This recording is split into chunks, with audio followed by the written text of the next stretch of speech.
Hey man, it's Along the Line podcast. I am Matt. This is Trey. What's up, Trey? How you doing today, man? I'm doing good, dog. Another day, another dollar. I know, right? So what's on the line today?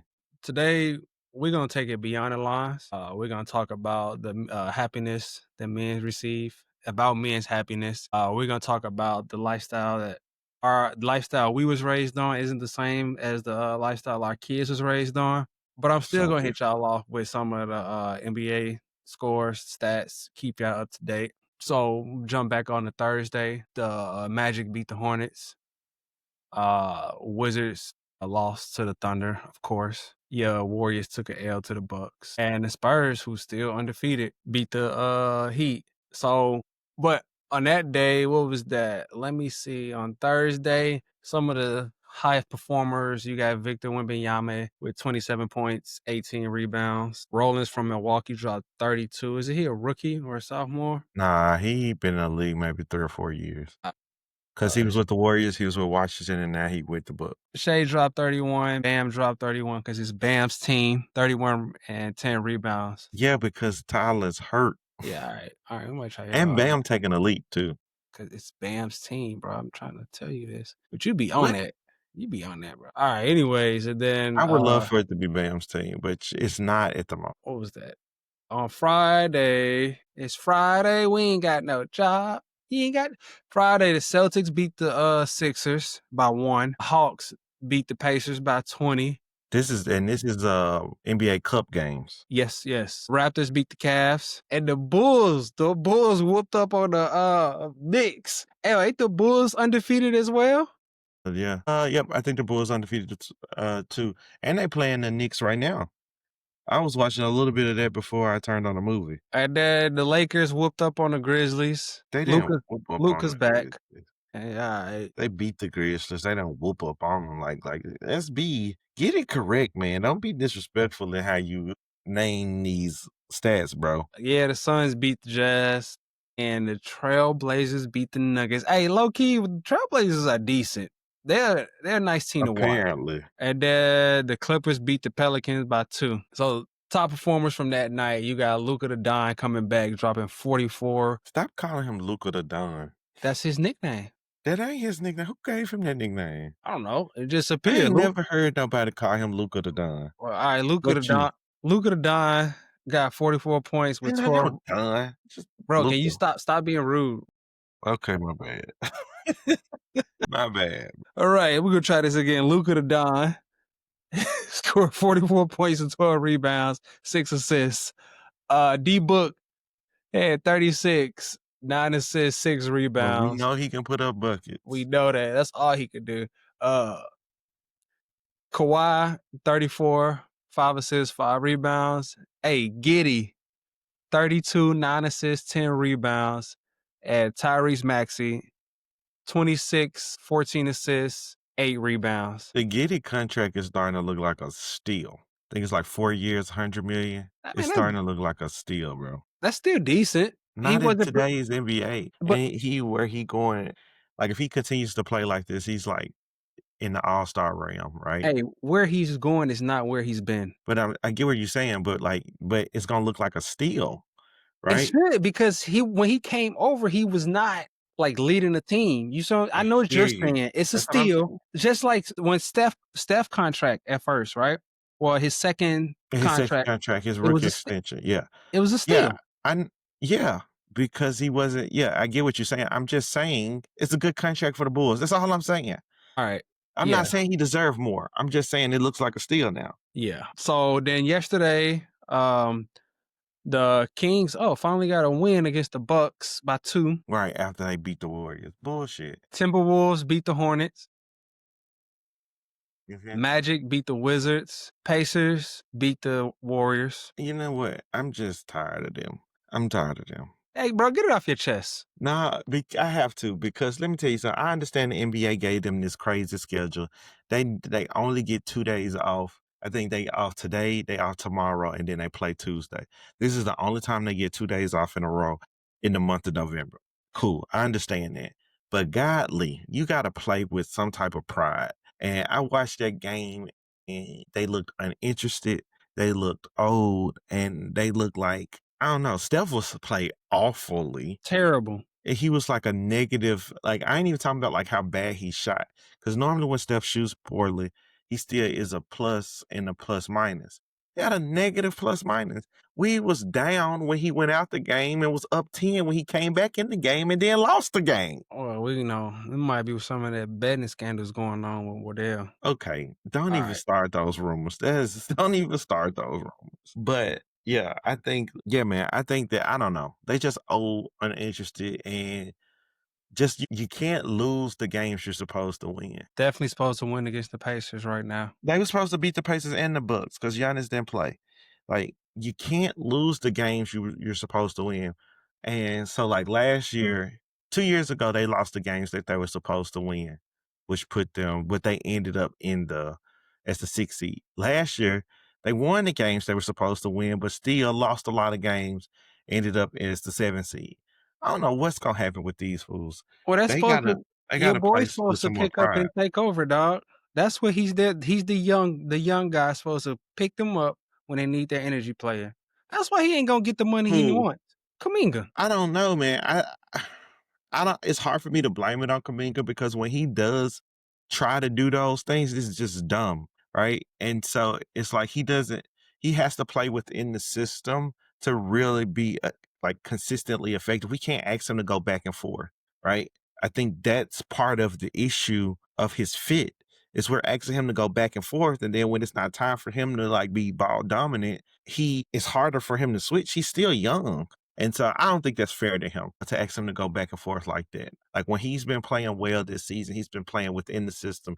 He's been doing all the little things like rebounding, knocking down open jump shots, and stuff like that. But I also think the biggest issue yesterday was the last two games of Al Horford. Al Horford looked like we should have picked up somebody else He because he didn't. what did you expect for him to be? Yeah, but he didn't make not one open jumper in 2 games. And so, like, that kinda is an important part of what we're trying to do this year is Al Horford knocking down the open corner 3 or open top of the key 3, and, like, his jump shot has been off. And so, we don't ask him to do much. We play 20 minutes. Calm down. We ain't asking him to be a core contributor, but we do ask that you knock down the open three-point shots you get at Man, least 40% of them, isn't he the 33% of them, 35% of them. isn't he the second oldest player in the NBA right now? Not the point. That's very good point. All right, enough of The your point Warriors is rant. shoot, make the open jump shot, man. Rockets beat the Celtics, and then you got the Mavericks losing to the Pistons. So we go on to the stats from Saturday night. It's not a high performing night. Uh, I'm not sure from Dallas. University of Memphis Tiger alone. Yeah, it's your boy, your school. 33, 2 assists, 10 rebounds, and a loss. Oh, dang. You ain't did nobody else like that. But because he went to the U of M, that's how you do. Okay, keep going. Jackson from the Pacers, 25, I thought you 10, was and talking about 6. Jackson Dart. Cade, 26 No, it's not. rebounds. This is the NBA. People can shoot. Miles Bridges dropped 30. So he's continuing the ball. I thought he was just showing out in the preseason. You don't And watch the Hornets, bro. He was Paulo balling last year. Banchero, 28, 4 and 11, 2 blocks. Uh, He Pretty average finally night. showed up this season. Congrats, Paolo. Thanks for coming to the NBA. What's with you in the hate with Paulo, bro? I'm not hating on Paolo. Paolo's great. He should have been the number one pick, and he's He been was trash this the season. number one pick. Right, that's what I'm saying. He should have been. Like I'm not saying that nobody else was picked. I'm saying like he rightfully was picked number one without saying all of those words. But he been trashed the first part of the season. It's fine. He's showing He up. It's okay. he been injured. Last year he was injured the first part of I the said, season. I'm talking about this season. Ain't nobody say the only person that's going back to the last season is you. I'm just All right, saying. bro. He He was averaged 23.4. exactly. He should be averaging more than that. What do you want him to average? He's a star. Paolo got needs to average between north of 25. So he needs to average 26 to 28 points a game, a minimum of 8 rebounds and 4 assists. Like he's a superstar. He's supposed to be a superstar. And so like I'm not going to pat him on the back because he scored 28 once. Nah, I got higher expectations for my superstar. Bro, this is That's what it. That's all.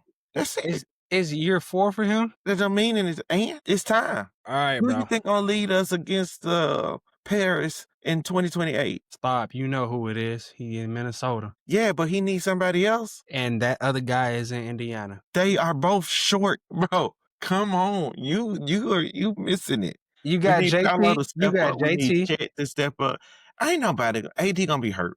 He hurt now. I will not say AD. I said JT, Jason Tatum. Still too little. Jason Tatum, 6'10". Let's take him in 16. But you be making up heights. Bro, Maybe a remember little he bit. grew that extra he grew? Is he really 16? Yes. Now let's confirm before you start saying stuff because you swear up and down Steph Curry is 6'4". I thought he was 6'4". Now I know Jason Tatum is huge, so he's 6'8", like I thought.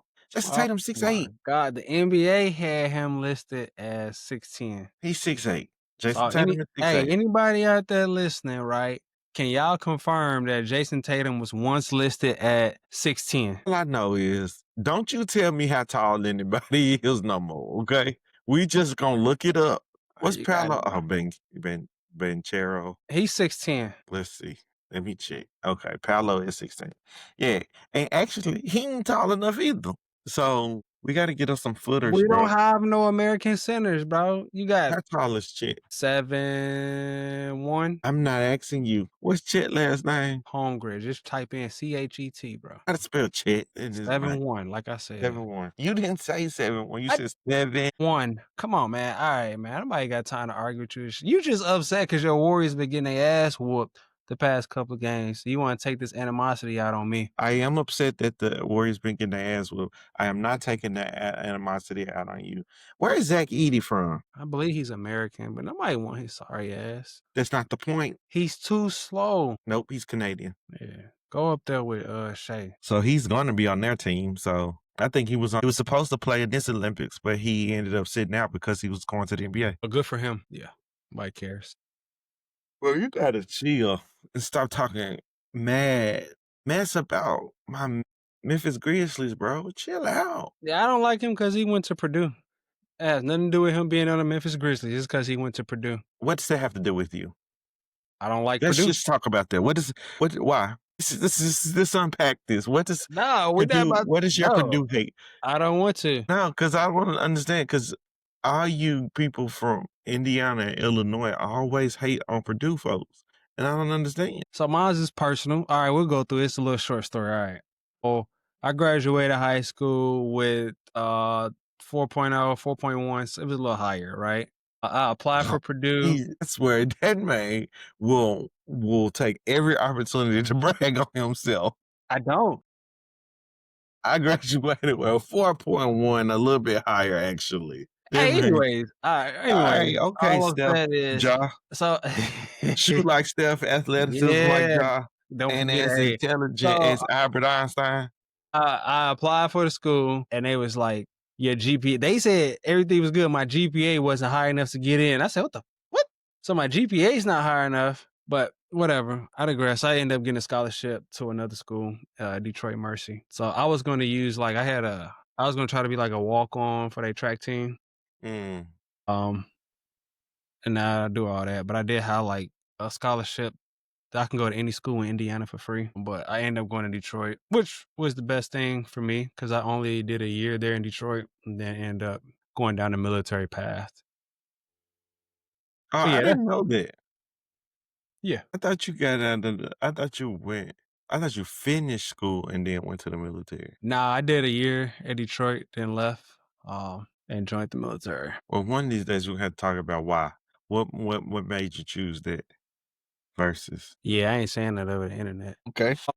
So yeah, so we need to hop into what we about to hop into. So we're gonna get into this men's happiness. So it's pretty Yeah. much Carlos Miller talking about men not what is it? Matt, this is more your thing. He was talking about like men don't get happiness. Like our job is to make sure everybody else is happy. And so with that, we sacrifice our own happiness to make that happen. And so we're going to react to Carlos talking about that and then kind of give our own thoughts and our own perspective of that ideology. Roll the clip, Jerry. Bro, I'm trying to man, you know it's been a long day, so don't even act like that. No, I'm just joking.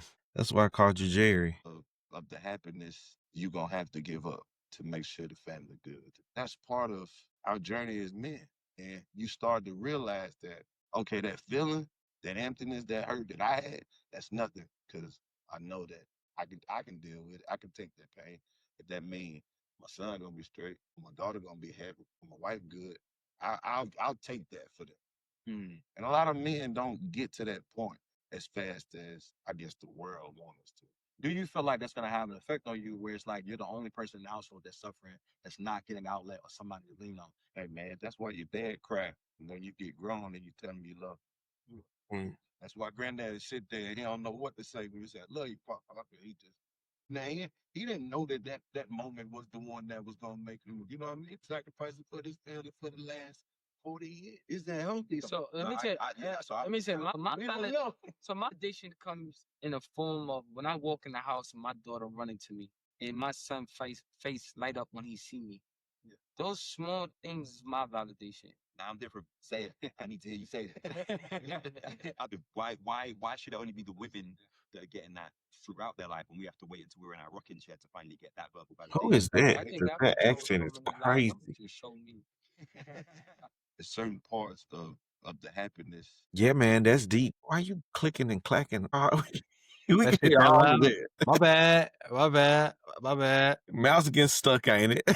but no, but no, that's deep as a mug, bro. And so I think we have to have these conversations about like what it means to be a husband or father. And I think what we saw in that clip connects this idea of husband father to this idea of happiness and the sacrifices that fathers and husbands make in their life. And so just a couple of different things. I wanted to kind of pose a question. I ain't even not even a thoughts yet. Just where do you see happiness show up in your in that space of a husband father for you or not?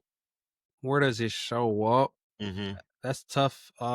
So I don't think that my kids can appreciate the things that they have right now or that they're aware of what they have because it's the norm. So I'm not looking for any appreciation or acknowledgement of what I do from my kids. My wife and I, we have learned to show each other appreciation by just small compliments to each other. Like, hey, I see you working hard. Hey, I see what you're doing. Like, hey, hey, I see you cooked for us tonight. Where I appreciate that. You know, it's just the small things. You don't want to always try to go for a home run because it's not always about the home runs. Home runs come far and few. It's about the small base hits, pretty much. You know, let's just try to get on base and score. So that's my thing is just making acknowledgments. You don't always have to be a big, huge thing. I think even last night yesterday, my wife was like, well, actually, we had a conversation. What was it? I was like, dang, babe, remember we went to that nice ass restaurant?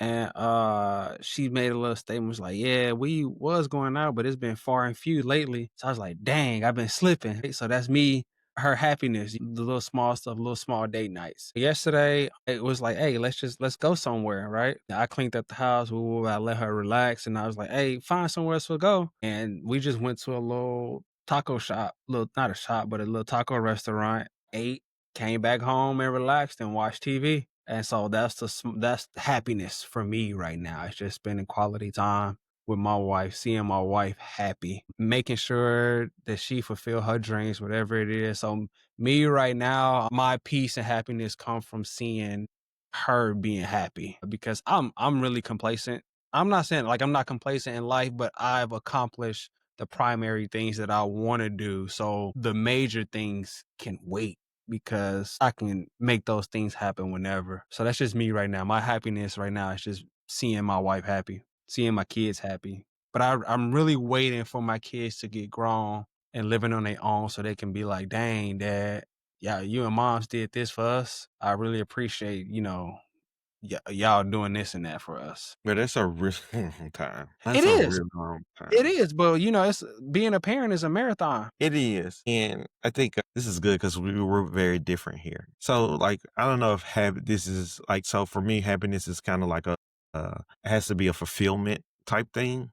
Like, I have to be like seeking something to be fulfilled. And Mhm. so I think about like, so happiness kind of creates a holistic approach to me. It's not just like home life, but it's like professional life too. And so like my home life has been really good because like I've been able, like everybody is good. Like everybody at home is good. My kids are pursuing their dreams. My wife is being super accomplished in the work that she does.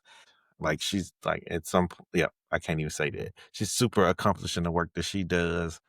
And then like I've been just kind of cool, cool. Was just like floating through life for the past like year or so, doing my thing, just coming home, chilling, and not pursuing anything. And so it's like everybody was good, but there was a lack of like feeling of happiness, but it didn't have anything to do with home, but it had everything to do with like trying to figure out what is the next thing that I'm supposed to accomplish in my life. And so I think that that does a part of it. And actually think that I've struggled with this idea of wanting to accomplish something else and only wanting to cheer for my kids as they accomplish what they want to do. And I think there is a level of sacrifice that comes in that, and a willing sacrifice because like I love to see them do the things that they do, but I don't have time to do anything else. Right. And so there are times where I think about, man, I could do this or I could do that.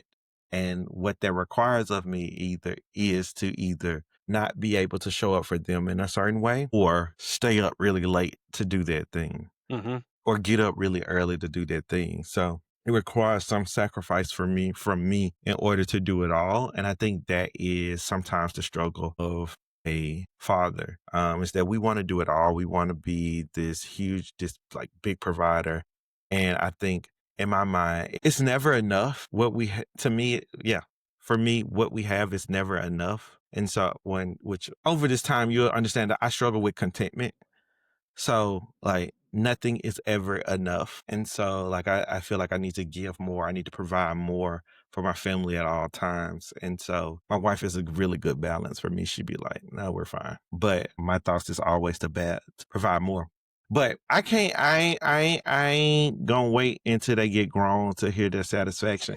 Like I'm like the other guy. I want to hear it now. So like I fuss at my kids and I make sure that they understand. One, I work in schools where kids don't have the opportunities that they have, and I make sure that they understand it. I make sure that they understand it. I make sure that they experience them or they're around them, those students at times, and so I think that creates a level of appreciation.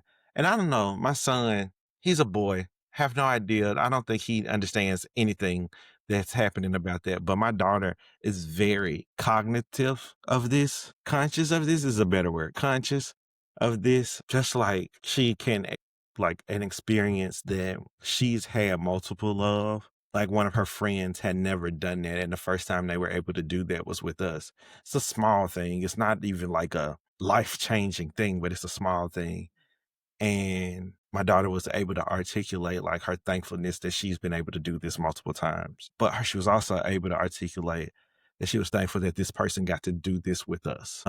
And so I think that's just cool to see her understand like what's going on and to know like I'm gonna have somebody that's gonna take care of me when I get old if I need to. But it was funny because my daughter's like making this play like I'm gonna buy this house and y'all gonna stay there and do this, that, the third right now. And I was like, I went to my wife. I was like, we gotta make sure that she realized that she doesn't have to take care of us at some point. I want her to live her life, It'll change. which I hope. I don't know. She's different.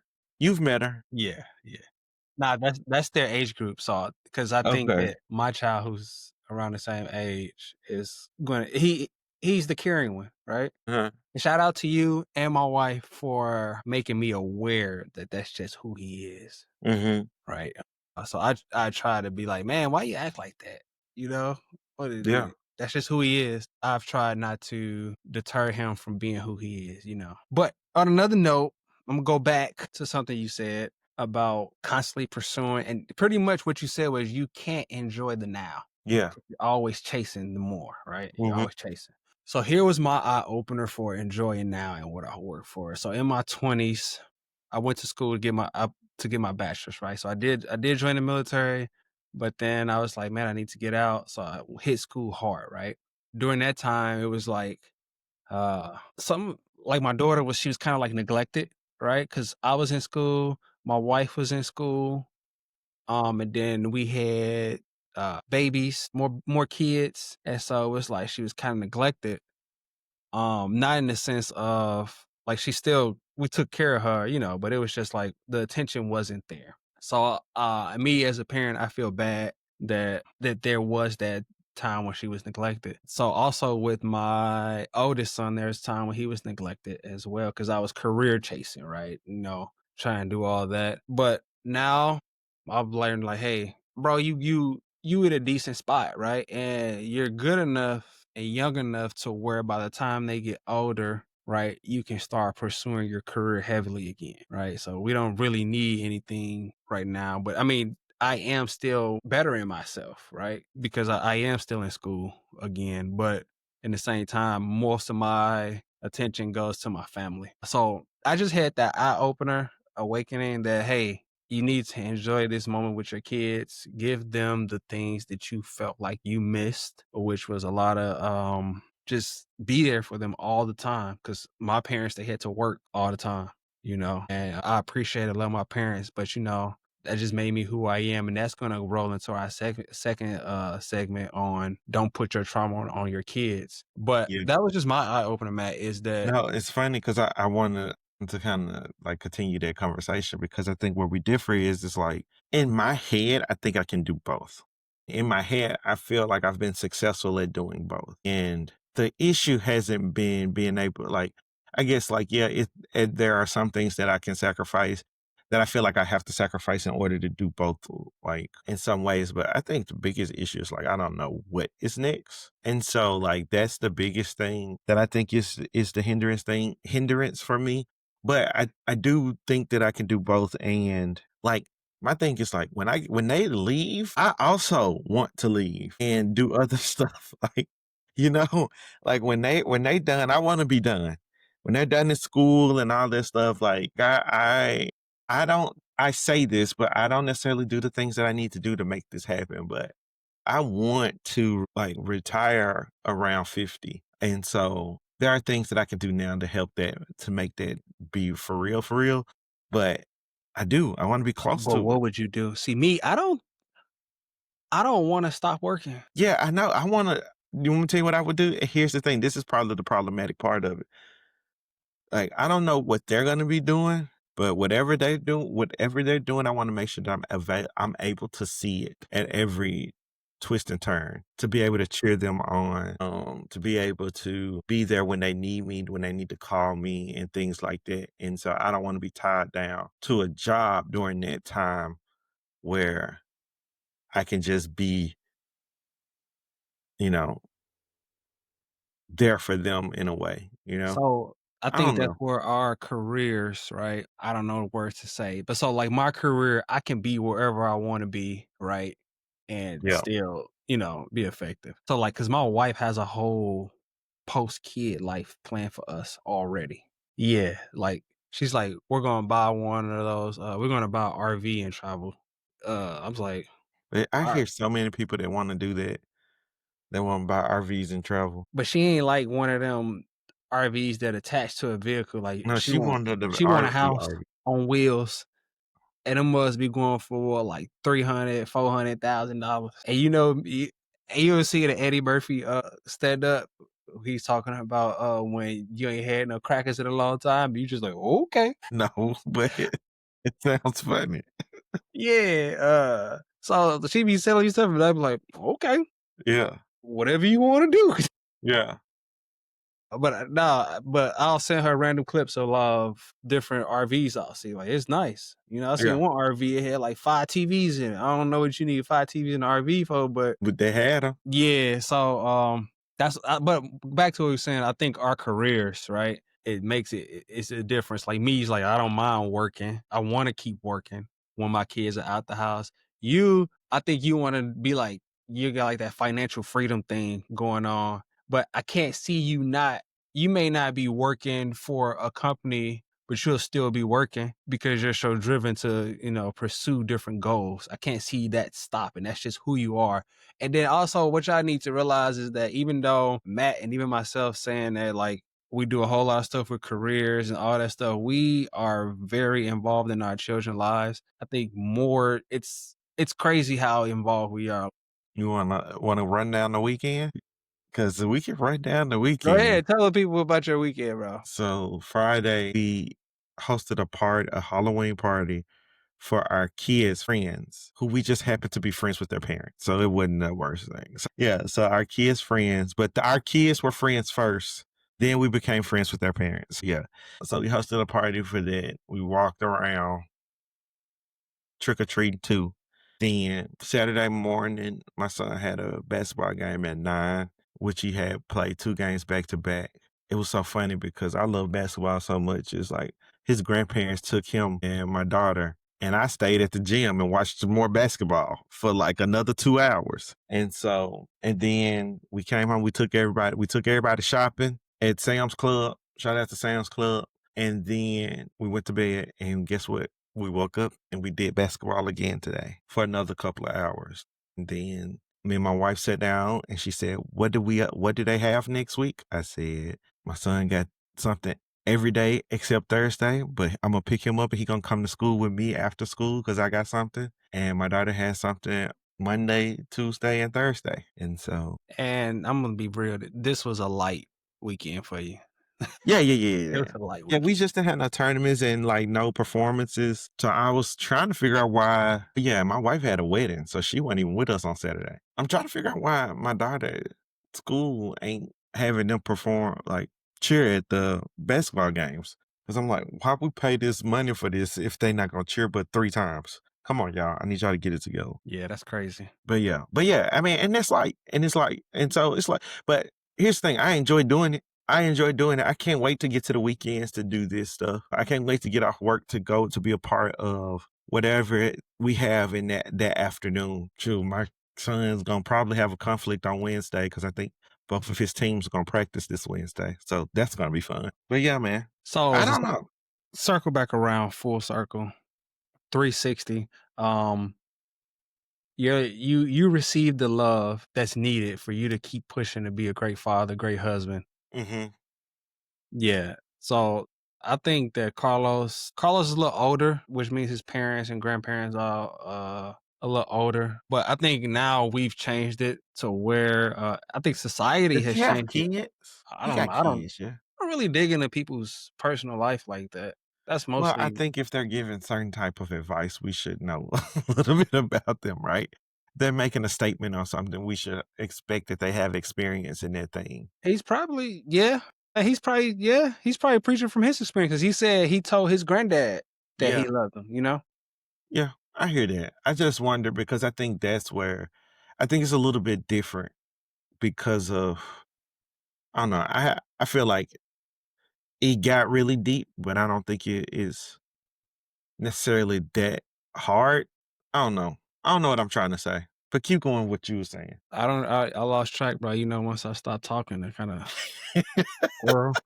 But no, all I'm saying is it's just like maybe like I don't know. I just feel like it's a different perspective. Like my kids tell me all the time, but we are so our I love you household, right? Mhm. And so like that's just what we do. And so like my kids would just be doing something in the other room and come in the room and just give you a hug and say I love you.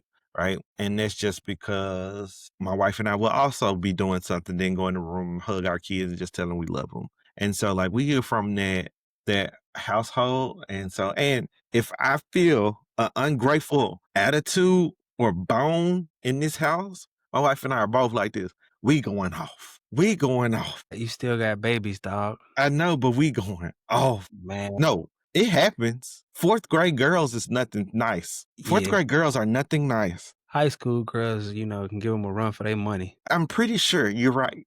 It's it's just like I just be having to like tell my wife like, did I do something to her? Like what's going on? Yeah, bro. You about to go through it. Hey, what And they so, say, I was just messing with my wife about this. Take me through there. You about to go through it. Lord, but yeah, she like my so this is one. No, we didn't go off on this one. We just let this one go. My wife was meal prepping some stuff, and she couldn't cook what they wanted for dinner at that exact moment. And she was like, "Well, y'all can have a Lunchable, right?" And anybody who want to judge us for feeding our children Lunchables for dinner, judge your mama. Um, and Lawrence was like, "No, I want real food." And then my son was like, "I'll take it." And then my wife was like, "Well, you have to wait until I'm done." She started to pout, and she was like, "I'll take a Lunchable." It was like I went in there and got it and put it out on the table for her. I was like, "It's in here," and she was just. My wife was like, "What's wrong with you?" She was like, "Nothing," and we just let it go. But she was mad. I was like, "Cook it yourself, then." She could because my wife was cooking using the thing. But anyway, it's just like that all the time. Just mad for no reason. I don't know. In Hey, bro. retrospect, the story don't even really make sense. But what It's happened? good times right now. It's good times. No, they always gonna be good times. It's always gonna be good times. Even those All moments are right, good bro. moments. We should have transitioned to the next I'm grateful for those segment moments. since we talking about the kids. Yeah, Let me go let's ahead. do it. Let All me right, go so ahead. so did you send this to me? You sent this to me, Yeah. the DeVal video, right? Yeah. Yes, that's what happened. So we're gonna watch this and we're gonna talk about it. Conversation with Jack that just hit me like a ton of bricks, right? He was playing basketball, and I take him to go play up other places because he's just pretty quick and fast. So he's playing with older kids, and because he's quick and fast, older kids can't get in front of him. They start bumping him and elbowing him. This bigger kid kept elbowing him, and I pulled him aside yesterday. I said, "Yo, Jack, real talk. How many times you gonna let this dude elbow you before you elbow him back?" Now I'm pissed, right? Because I'm like, "Yo, like you're not gonna keep picking on my son." My son looked at me and said that I thought you told me to never let another man get me outside of my emotions or my alignment. And it all hit me in that moment. It's like, you see, Deval, you are raising your son with the same fears that you had as a kid. Because I was always a smaller kid and I was always worried about people picking on me. That I was raising Jack the same way because I don't want him to get picked on. And I watched him in that moment go back, work through everything. Kid was elbowing him. He finished the game. He scored mad points. It made me realize how often as parents we raise our kids through the fears that we have and how we often project our fears on our kids and make them become afraid of the things that probably don't even exist. Him and the kid finished playing. He was elbowing and roughing him up. Afterwards, the kid gave him a hug. I was like, man, he was hard to guard. I was trying everything. And Jack said, nah, it's good, bro. Put that on the back and came over. And it just made me realize, like, I grew up in a different environment. I grew up very, very different. I grew up in Flatbush, going to parks with my cousins and my brothers and going to Kitten Park, Marine Park. There was no adults out there. There was no nothing. We were just out there just balling. And those fears I had of being picked on by other kids, I was projecting them on my son without even realizing it until he held the mirror up to me and said, yo, my man, didn't you tell me this? That is the true power of fatherhood, yo. Trying to raise my boys to walk and exist in the world with the emotional intelligence I didn't have at his age because I'm here to tell him. Now, my dad was around when I was growing up, but my dad worked mad hours. I was a latchkey kid. It's just different circumstances because socioeconomically we're in a different spot because my grandfather did better for my father, who did better for me. Jackson's kids are gonna have it better than he had it, and he's gonna go through the same thing with his kids. He's gonna be like, my life wasn't like this. So my message is to y'all as parents, man. Remember, your child's life is not your life. All the things you were afraid of, don't just throw it on that child. Let them go through it on their own. And when they hold up that mirror as an independent thinker that you're raising them as, don't get upset at them. Just tell listen. I love moments when your kids enlighten you on stuff by just saying back to you what you've told them. Yeah. Well, actually, say that again, cause So, like, whoa. your kids will enlighten you on yourself a lot of times by just saying back to you things that they've told you. Like, didn't you tell me that, like, those things? Like, I get those things. It's always sons too. Can you hear me? Uh, nah, brother. I mean, I know you talking, but it ain't Give me there. a second. But I can hear you well, so you talk. Yeah, so I don't struggle with this, and I know you're gonna try to talk stuff and say, "Oh, I'm all, Mr. Perfect" or whatever you be saying. So my main thing I try to push out is love, and then my wife had. I don't struggle with it anymore because my wife has drilled it to me. They not growing up like you growing up. They not growing up in the environment that you growing up in. So things are a little different. And it took me a while. I kind of stepped back and I let my wife take the lead on that because I didn't grow up in the same environment. I didn't come up in a mixed environment. Me really being exposed to other races didn't come until I went off to college. I mean, we had them in other cities that was nearby, but most of my city is predominantly black city, and we really ain't going outside the city much. That's where this was new to me growing up in this type of environment. But I have grown to let my kids take on their personalities, who they are. I'm adjusting to who they are in some sense, but I'm also preparing them to live in the world, because nobody's gonna show you love in the world, but you gotta be tough and stick it through.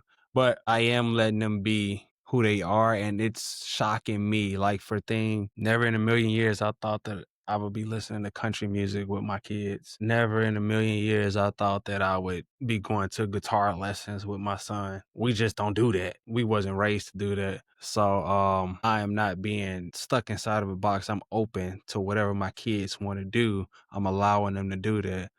But I think you're talking and about something another different. thing is that I do admit when I'm wrong, especially with my older son. And I think that it's important to acknowledge that you're not going to always be right. And it's okay to be wrong because there's a lot of pressure on to be. People think there's a pressure people think that there's pressure to know everything. So when I'm wrong, I apologize to my son and I let him know that I'm wrong. And he's not like a teenager and he's a kid. He's still a little kid. But yeah, my boys aren't there yet to really question me on things that I've told them. Just that when I make a mistake, my oldest son to be like, "Hey," he won't even say I was wrong. I'll have to come back to him and tell him I was wrong. They don't question me yet. They think that I am the best thing since sliced bread. And it surprised me to have somebody look at me in that way. Yeah, I think y'all talking about two different things. But what I said earlier is that I don't have those issues where like the things that I tell them I'm wrong about, or they, you know, It's not even about being wrong. I acknowledge the coming up in a different environment, right? And not Hmm. knowing, not, I don't put my fears on them because what I do is not my fears. It's the things that I didn't have, I want to give to my kids. So like wherever I felt like there was a lack of love for me as a kid, I make sure it's there. That's why I'm there involved in all of my kids' activities, right? Yeah.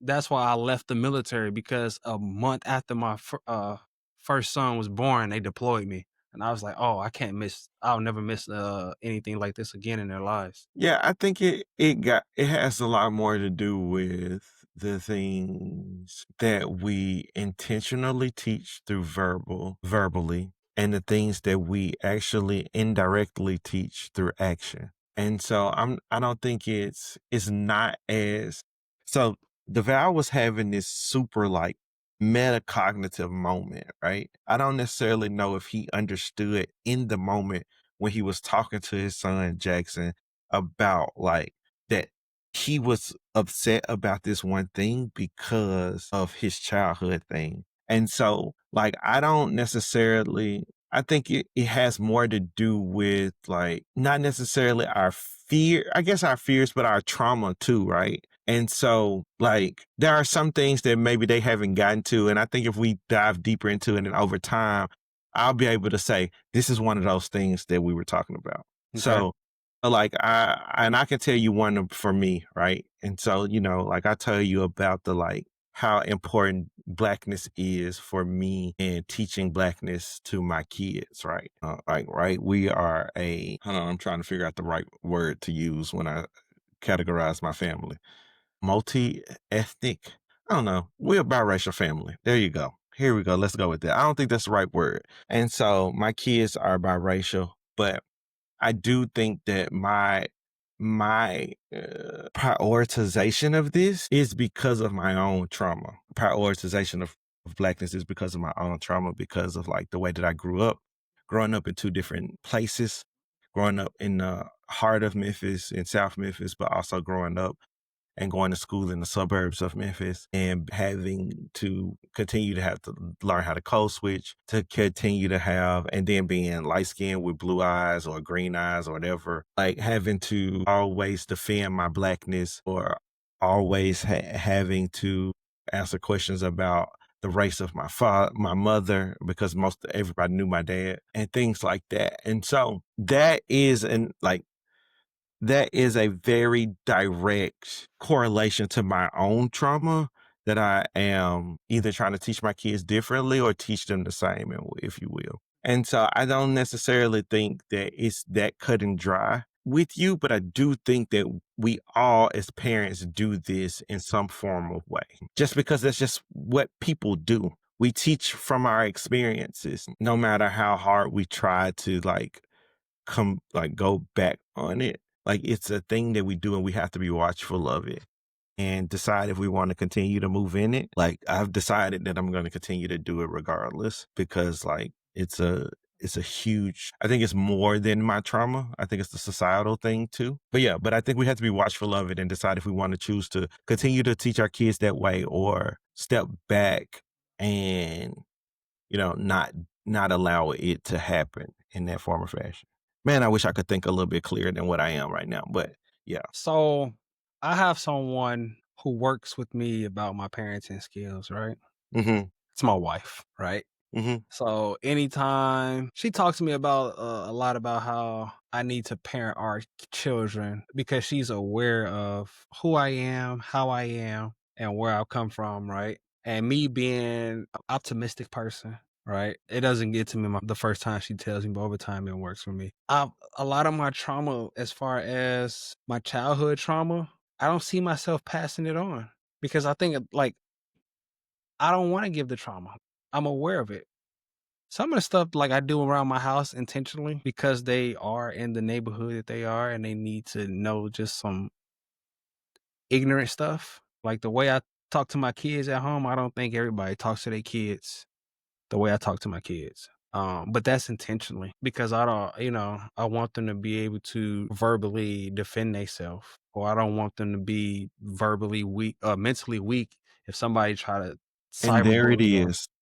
okay, And there it is. I knew we would get to it, right? So there it is. So keep going. yeah. So I just don't want them to be weak. Like I need you to be able to take somebody talking trash about you and not be in your feelings about it, not get upset because they're just words. You got to keep moving on. So I guess in a sense, I antagonize my kids at home, right? But in the same sense, I do that, but I also show them love. It's expected for to show your daughter love. But my son, my oldest son, he's big, right? I still pick Yes. him up. I still pick him up and Stop hold him. picking that man up, man. See, Stop picking that man up.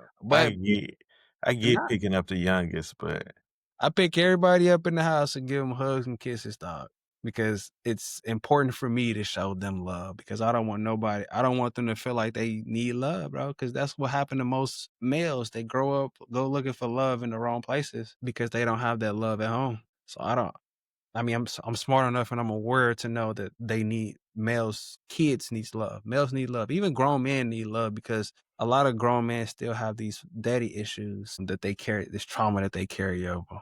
But that's my thing, man. And it upsets me when my kids come to me, my oldest son, and be like, so and so said this to me, and it made me sad. And I'll be like, get the fuck out of here, bro. Out of all the shit I say to you, and you upset about this, and I'll be like, just say something back, bro. Just say your mama or anything, I stay telling them that. But Say yeah, your mama.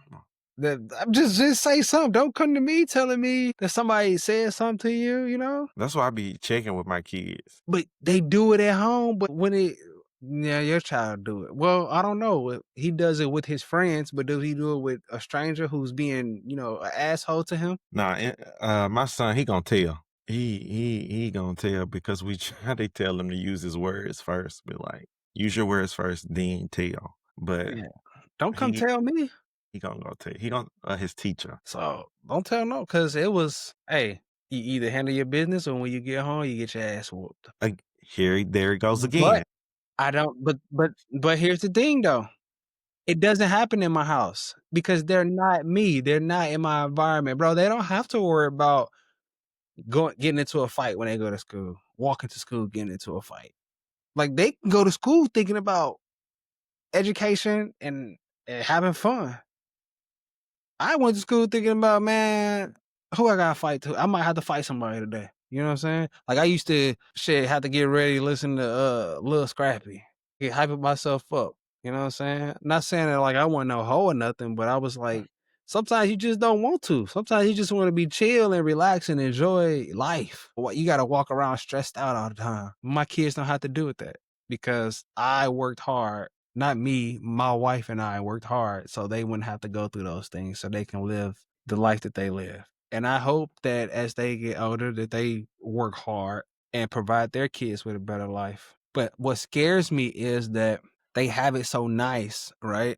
Will they want to work hard? Will they know that they need to work hard? I know we're instilling like, hey, you got to work hard. It's, we putting them work ethics into our kids and we discipline them. But are they going to want to push to the next level or are they going to get out there and be like, oh man, I didn't know it was this hard. What should I do? No, I mean, the reality is you have to add that in every level, in every aspect of the things that we teach them, that adversity has to be added. Um, and so like intentionally. And so I think that will teach them.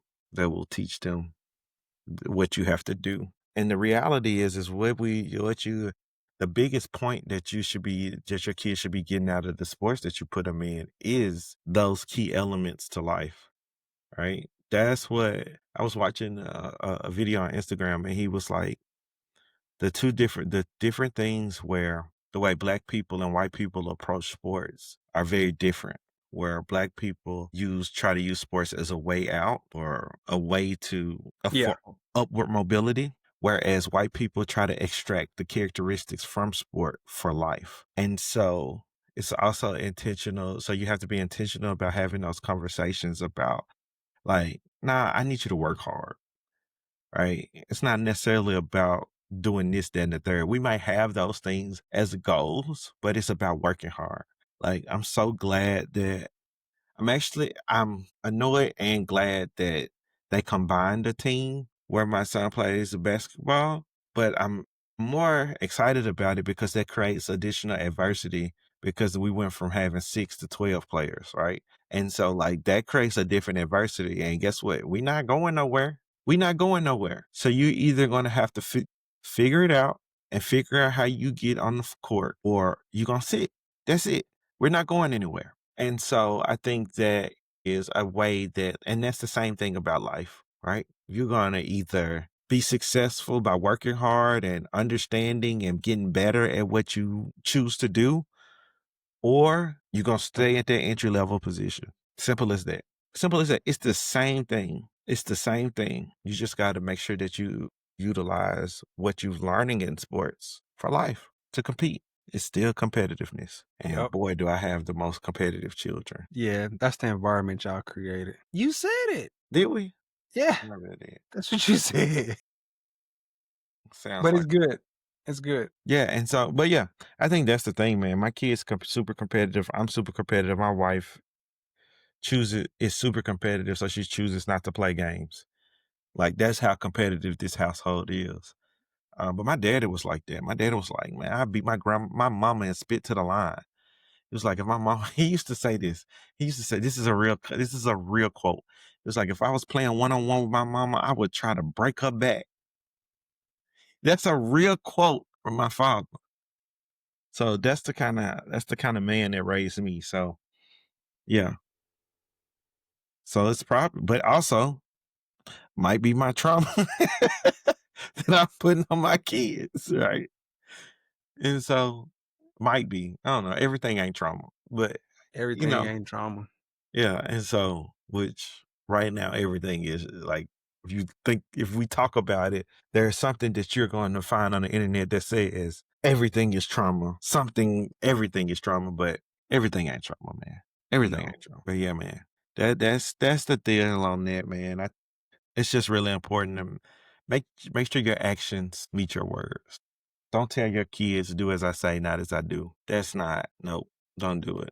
Don't Nah, do it. you I better do seen that not you better fall do what I fail. tell you to do. Huh? You better do what I tell you to do. Nah, I was just playing. That's why I admit when I'm wrong. I do admit when I'm And then, you ever had a moment when you realize you're raising yourself? I got 2 of me's. That's what I'm saying, that be driving me crazy.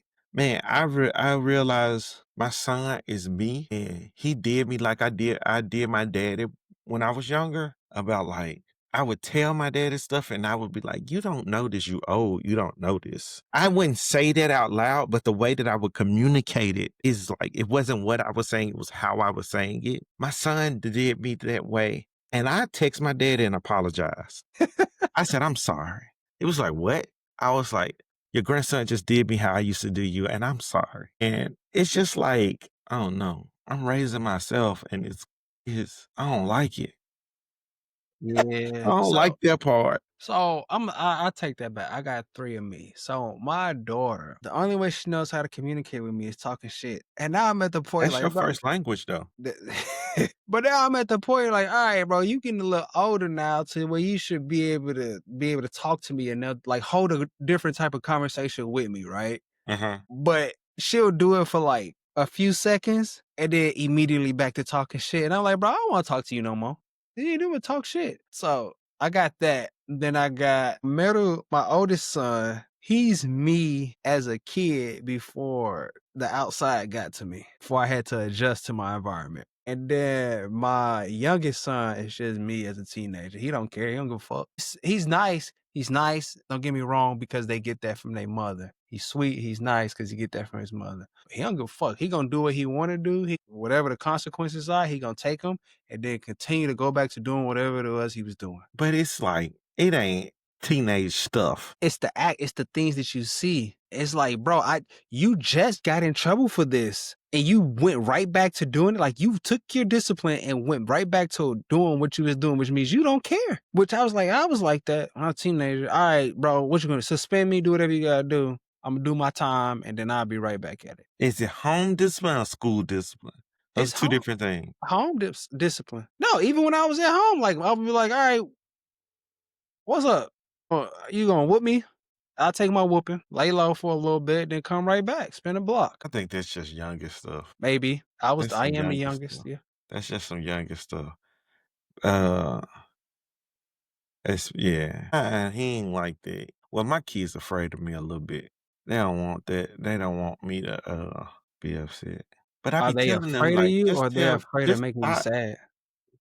Are they afraid of you, or they don't wanna make you sad? they're not afraid. They don't want to disappoint. Yeah. And they don't want to disappoint. And so I be trying to like teach them, like, so if I ask about something and they tell the truth, it's not that bad. It's not that bad.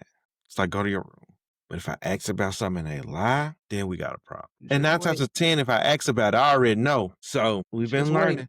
Huh? Just wait. We've been learning. I'm trying to get it now. I'm trying to teach it now because Hey, as a teenager, we're very opposite individuals, by the way. But as a teenager, like I stopped lying and I just started to tell the truth. And it was cool. And so like I would start like, you about to get this phone call. This is what happened at school. All right. So just so you know see, what that's what's where we different, bro. See, that's how me and then it helped. me nah, It me, helped. I'm going home when I'm deleting that voicemail before my moms can get to it. Mm-mm. I'm Because deleting that voicemail, dog. And I got the phone. I'm waiting by the phone all day for the school to call. I got it. I got it.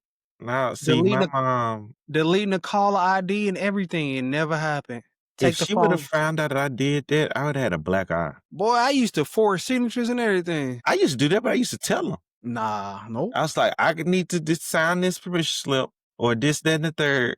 This not so great paper. I don't. This actually started in middle school. I got my progress report and I had like 2 F's on it. And my dad was supposed to come pick me up for basketball practice. I called him and I was like, He was like, "What's up?" I was like, "You ain't gonna want to pick me up." And he was like, "Why?" I was like, "I got 2 Fs." He said, "You right. I don't want to pick you up." Hung up the phone. And hung up the phone, man. And so like, but that was better than a whooping. So, nah, yeah, I guess. It was. And I was back at practice a week later. My grades was up. Like I Um, already knew what the expectation was. I wasn't meeting it. Why I'm mad about it? Why I'm trying to hide it? And I can just fix it. I can fix it before you know about it. But I No, got it's too my mom. late. My mom told me, she was like, "Man, I don't really care what's going on as long as your grade's good." So me, I was like, So you was around fucking around and getting a 4.1. "Bam, there you go." Boy, because I'm trying to tell you. So I had when I was in high school, I had honors classes and it was like mandatory. Like you needed them classes to complete high school. And they gave me this messed up schedule, dog. They gave all my honor classes were after lunch except for English, which was first hour. Mm-hmm. I'm like, bruh, why would y'all do that? So I gotta be I have to go to first hour. And then after that, I'm hopping in my car and I'm leaving, bro. And I'll be back after lunch. Cause So you coach was always feeling came to what? school after lunch. I wasn't feeling nothing. So how you didn't go to those classes? Cause I was him. You know what I'm saying? See, that be the stuff. It sounds like you got over from being on the basketball team. Nah, bro. Coach was there, you know. I was Exactly. So exactly. no. He was there making sure our grades was right. Man, we had Oh, that sound even worse. You need to clean that up. it don't. Cause he wasn't doing us no favors. It sound worse. You Nah, said you weren't going to class, uh-huh. but you had your grades. I showed up on test days. You could never pass at my school with it. I definitely could. I can go to sleep and pass the class. I would feel some conflict that you passed the test, but you did failed all your homework, But all you your would hate no, classwork. I got my homework done. You Yeah, didn't come do no on. classwork. You weren't there. It don't matter. Test day. Exactly. That's what I'm saying. I would have some conflict that you passed the test, but you didn't do the classwork. But That's your fault. You deal with that conflict. I got my grades, sir. no, you wouldn't have. I'm saying you wouldn't have in So my you school. mad at me for showing up on test day, right? No, I'm mad at you for not coming to school. I came to school. I was at first hour. You also probably couldn't. It's harder to do that with how we teach now. Yeah, it's different now. I don't Yeah, know so what it's harder to do that. because y'all can't even miss like what you can't even miss 3 or 4 days of school now. Now that's out here. It's just a struggle where I am. Yeah, bro. Both I went missing on, a lot. man. Yeah, I wasn't there. I wasn't there. I still passed. I was smart. So Bro, go to school. Everybody listening to this, go to class. Do what you're supposed to do. yeah, do what you're supposed to do. Get good grades. That's okay. Whatever you did, you know you're gonna get. So be ready. I don't care. Hey, if them grades ain't right, that's your ass. I know. That's what I'm Mr. saying. It's Postman. remember that remind them that it's different from what you was like, what it was school was like when you was coming up. They don't know what it's like because I don't even mention stuff like that to them. But you need to. But you gonna I have to because they don't. gonna figure it out anyway.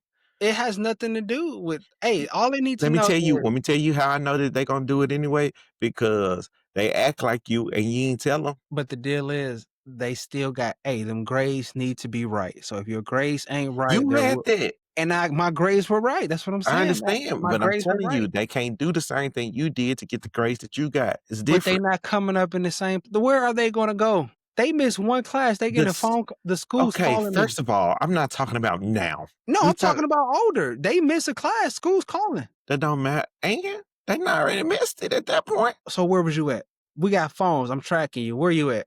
Why you ain't in school? Telling you, that's Why okay. you doing this? You think, all right, this is 20.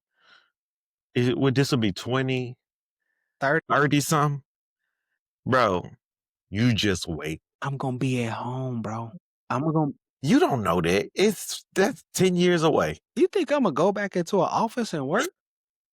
No, You don't know. It might. I don't know. no, I'm not We going don't know back in, what the next decade is gonna hold. bro. Let me tell you something.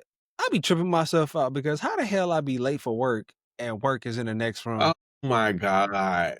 That's a problem. Hey, you only talking down on me because you ain't there. Because if you was there, you'd be like, dang, I see what Trey talking about. No.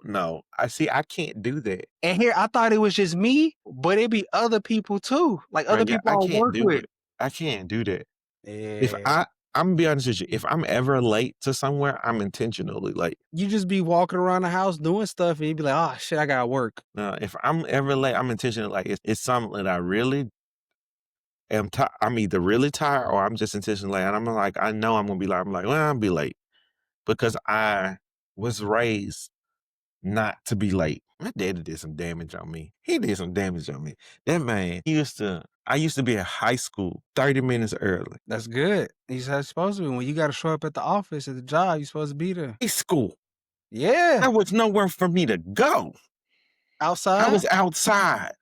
Somewhere to go And outside? then guess what? When I started driving, guess what? I was at high school 30 minutes early. Most of the time, I'm at work 30 minutes early. And guess what? I don't even have to be there. And so Bro. I just don't know how, when you had that event at your house, what you say when I pulled up? Y'all would be on time. That's exactly what he said to me. That's exactly what he said to me. And guess what? I tried my best to be late. I tried my best. I don't know Hey, how. but I do show up to things on time and a Except little bit early. work. Except work. Because it's a chill environment. Shout out to management for creating that environment. What type of That is environment are not a. it is. Get the It work is. done. It's hey, all right, I'm not about to argue with you about this. I'm just telling you, all the books I read, that ain't one of them. That ain't in there. I'm in my relaxed mode in my life while I'm still pursuing things. I'm complacent right now. So let me be. Is that why can you use a different word? Complacent has a negative connotation. That's for each person to take on, bro. Because you know what I got going on in my life. You know I'm not complacent, but in the same sense, to the average person, I'm complacent. I don't Yes, know, on the man. outside looking in, you'd be like, he's just complacent. But I got things going on. Nobody's outside looking in though. You I don't know think who's that's also looking. where we mess it up too. We think we have main character syndrome. I don't. Hmm? I don't. You literally just had a main character syndrome comment. But I'm saying if you was to But nobody really is though, is what I'm saying. but if you was to like, all right, let's say for instance we had a game, right? What game? Any Like a game. baseball game? Baseball game, basketball game, right? And you seen us over there just talking, you wouldn't think we got anything going on than the average Joe. That's what I'm Why would saying. even but okay, so my question is, why would anybody just if they just see us talking, why would anybody care about that? Like why would that be the thought that comes Because in their when head? you see something like sometimes you see somebody walk in a room, like some people demand a room, right? They can control the Mm-hmm. room, right? And you be like, oh damn, they got this, that you assuming that they got this, that, and the third going on, right? Because of how they demand a room or their presence, right? But I ain't you met a just whole lot said of that. people like that.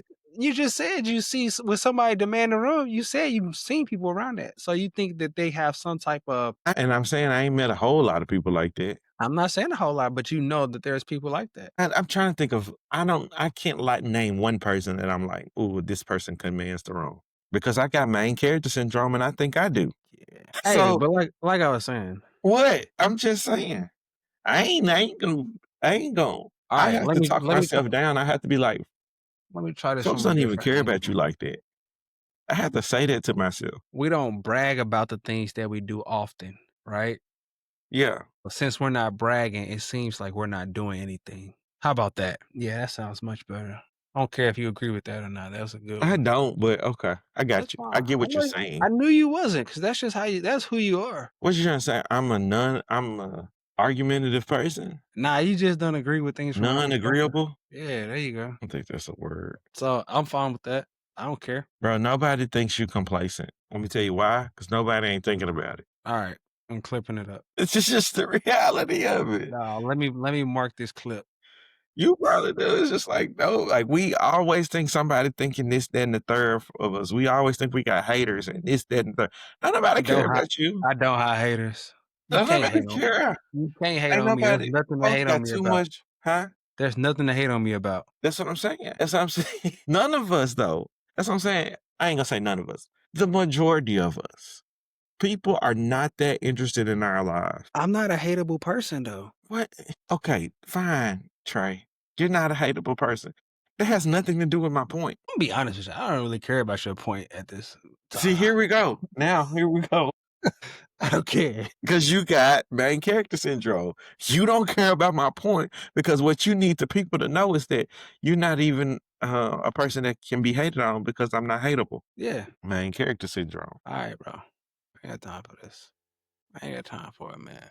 Look, Where am I? here's what I want the people to understand and know. Hey, life is full of ups and downs, and we all working out something.